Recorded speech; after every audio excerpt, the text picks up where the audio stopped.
Hello everyone! Welcome back to AI News Flash with AI Rav. Today is July 14th, and I am here with your weekly espresso shot of AI updates, crafted especially for business owners who don't have time to decode every tech headline.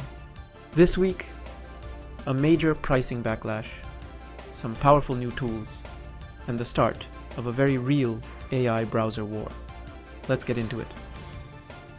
The biggest news last week was from Elon Musk's AI startup, xAI.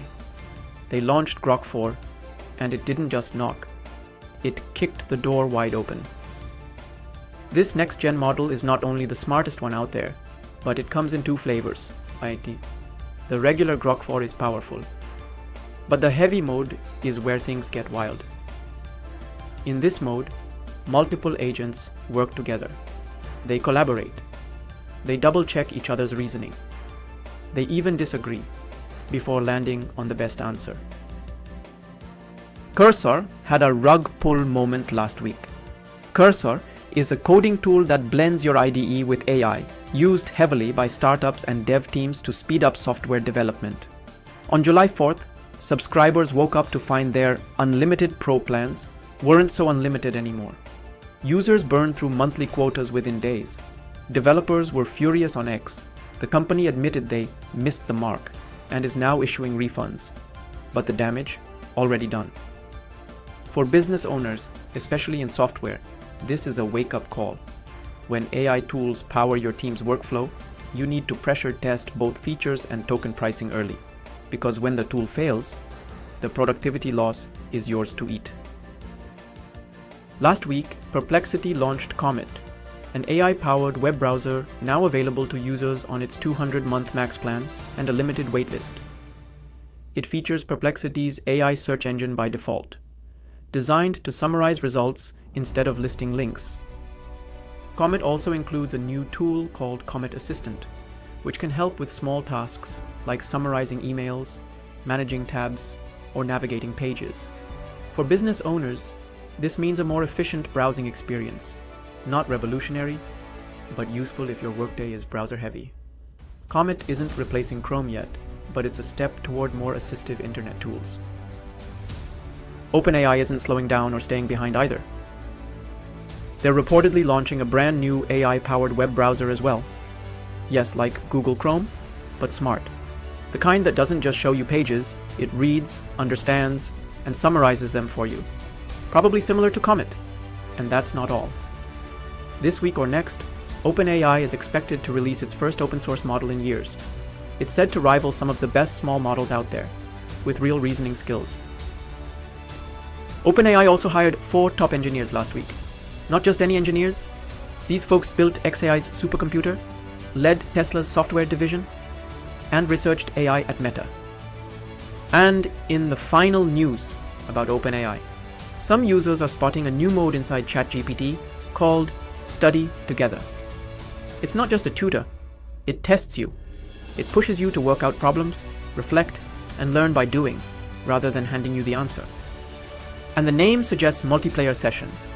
Think group study powered by AI. For education tech, coaching, and corporate training businesses, this is a potential goldmine. A startup called Context just launched the first real AI office suite. Think Google Docs meets a much better AI assistant who actually understands your workflow, unlike Gemini at this time. You can ask it to help with research, create presentations, and analyze data. But here's the twist. It has long context memory, so it doesn't forget what you were doing 20 slides ago. For business owners, this could replace entire roles, or at the very least, cut hours of grunt work into minutes. Boy, Moonvalley just launched Marey, an AI video model built only on licensed film footage. You can edit object movement just by dragging. No prompt rewriting needed. It's built for Hollywood, but usable by anyone. And it's commercially safe. So no more legal gray zones when using AI for marketing content. Vogent, a new platform backed by Y Combinator, just made it simple to build your own AI voice agents with the voice model of your choice. You can switch between powerful open source models like Marey or Resemble and design agents that sound eerily human without needing a PhD in AI. One founder even used it to create a full AI podcast with no human involved. Meta's bots want to talk to you. Meta is now training its AI to proactively message users, not respond, message first.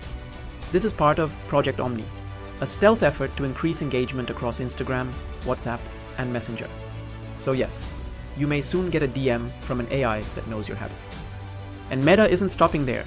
They just bought a $3.5 billion stake in EssilorLuxottica, the world's largest eyewear maker and maker of Ray-Bans.